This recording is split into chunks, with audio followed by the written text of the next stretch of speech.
সরকার অনেক ধরনের প্রতিশ্রুতি দিচ্ছেন, বিশেষ করে সরকার প্রধান তার ক্যাবিনেটেও তিনি, বিশেষ করে রমজান শুরু হচ্ছে এই সময়ে আমাদের অভিজ্ঞতা খুব খারাপ। সোলা না হয় পেঁয়াজ, না হয় চিনি, না হয় সয়াবিন, না হয় খেজুর, কোনো একটা সংকট থাকে। আমরা যখন ঈদের ছুটিতে একসঙ্গে ঢাকা থেকে অনেক লোক বাড়ি যেতে চায়, রাস্তাঘাট বন্ধ হয়ে যায়। রমজানে বিদ্যুৎ থাকবে কি থাকবে না, সেহরিতে, ইফতারে কিংবা তারাবিতে সেটি একটি বড় সংকট থাকে।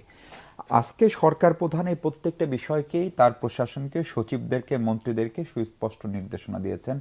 আপনি কতখানি আশাবাদী নতুন সরকার প্রধানের এসব বক্তব্যে? এবং আমাদের যেহেতু ঘরপোড়া গরু, আমরা সিঁদুরে মেঘ দেখলে ভয় পাই, আমরা প্রধানদের কাছ থেকে খুব আশার কথা শুনি, পরবর্তীতে বাস্তবতা ভিন্ন হয়। সরকারের 180 দিন সময় নিয়েছেন প্রাথমিকভাবে, সেটিকেই বা কিভাবে দেখেন? ধন্যবাদ আপনাকে, এই যমুনা টিভির সম্মানিত দর্শকবৃন্দকে, সম্মানিত আলোচকবৃন্দকে। একই সাথে আমি আমার কনস্টিটিউয়েন্সি গাজীপুর 4 কাপাসিয়া আসনের সম্মানিত ভোটার এবং জনগণকে রমজানের শুভেচ্ছা জানাতে চাই। দোয়া করি আল্লাহ যেন নিরাপদে এই রমজান সম্মানিত দেশবাসীকে উদযাপনের সুযোগ করে দেন। সম্মানিত প্রধানমন্ত্রী আজকে খুব, আমি বলবো উনি খুব পরিকল্পিত এবং এই প্রস্তুতিমূলক একটি বক্তব্য দিয়েছেন। খুব অল্প সময়ে মোটামুটি সুসময়ের সব বিষয় তিনি এখানে উল্লেখ করেছেন। সুন্দর অ্যাড্রেসের জন্য ওনাকে আমি ধন্যবাদ জানাই। বিশেষ করে আজকে খুব চমৎকারভাবে তিনি বলেছেন। তবে বাস্তবতা হলো, আমরা তো খুব সবসময় দেখি যে কেউ কথা রাখে না। আসলে কথা দেয় সবাই, কিন্তু কেউ কথা রাখে না। কথা কতটুকু রাখবে সেটা কাজে বোঝা যাবে। এর একটু আমি যদি ক্ল্যারিফাই করার চেষ্টা করি, সেটা হলো, বলা হয়েছে যে যেভাবেই হোক দ্রব্যমূল্য নিয়ন্ত্রণের মধ্যে রাখা হবে, আইনশৃঙ্খলা পরিস্থিতি নিয়ন্ত্রণে রাখা হবে, বিদ্যুৎ সহ সরবরাহগুলো বিশেষ করে মানে ইফতার এবং সেহরির সময় যেন সুন্দর করে দেওয়া হয়, এই বিষয়গুলো উল্লেখ করা হয়েছে। এগুলো ধর্মপ্রাণ মুসলিম হিসেবে বাংলাদেশের একটা বড় অংশকে টাচ করবে নিঃসন্দেহে। কিন্তু এই দ্রব্যমূল্য নিয়ন্ত্রণের উপায়টা কী হবে, হাউ ইট ওয়ার্ক, এটা কিভাবে কাজ করবে, তিনি কি ম্যাজিক দিয়ে, আসলে অতীতে সবসময় বাড়তো, এবার বাড়বে না বলে আশাবাদ ব্যক্ত করেছেন, চেষ্টা করছেন।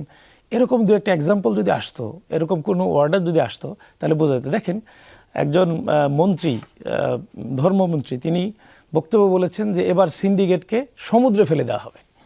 এটি কি ইজ ইট ওয়ার্ক? আসলে এটি কি কার্যকর, সম্ভব? বাস্তব না তো, এটা একটা অবাস্তব কথা যে সিন্ডিকেটদের সমুদ্রে ফেলে দেওয়া হবে।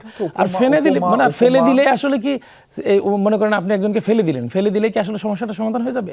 বরং উনি একটা সলিউশন বলতে পারতো যে আমরা একটা টাস্ক ফোর্স করব, যেটা আগে একটা দুইটা হয়তো এখন এটা সংখ্যা বাড়ানো হবে। আইনশৃঙ্খলা বাহিনীর একটা অংশকে আমরা দ্রব্যমূল্য নিয়ন্ত্রণের জন্য প্রতিটা বাজারে বাজারে পাঠাবো, সময়ান্তিক করবে। আমরা একটা গভর্নমেন্টের ইনলিস্ট দিব, এই লিস্ট তালিকা ধরে দ্রব্যমূল্য নিয়ন্ত্রিত হারে বিক্রি হচ্ছে কিনা এটা একটা পর্যালোচনা করব। প্রতিদিন আমরা একটা রিপোর্টিং কনফার্ম করব। আমি যতদূর জানি বাণিজ্য মন্ত্রীকে উনি বেশ কিছু নির্দেশনা আলাদাভাবে আপনি সেটা জানেন, কিন্তু একজন সচেতন নাগরিক হিসেবে আমি জানি না। আমি না জানার কারণে এটা আমি একটু বিশ্বাস করতেই চাই যে জনগণ এখন এই বিষয়গুলো জানে না।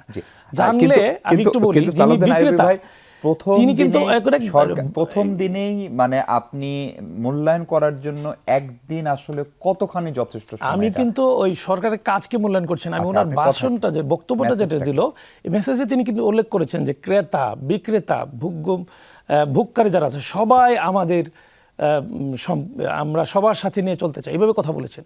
সুতরাং ক্রেতা বিক্রেতার জন্য এই জায়গাটুকুতে শুধু আমি ভাষণের কথা বলবো না, তিনি মন্ত্রী পরিষদে বৈঠক করেছেন, সেখানে যে নির্দেশনাগুলো দিয়েছে, 3টি সুনির্দিষ্ট নির্দেশনা মিডিয়াতে প্রচারিত হয়েছে।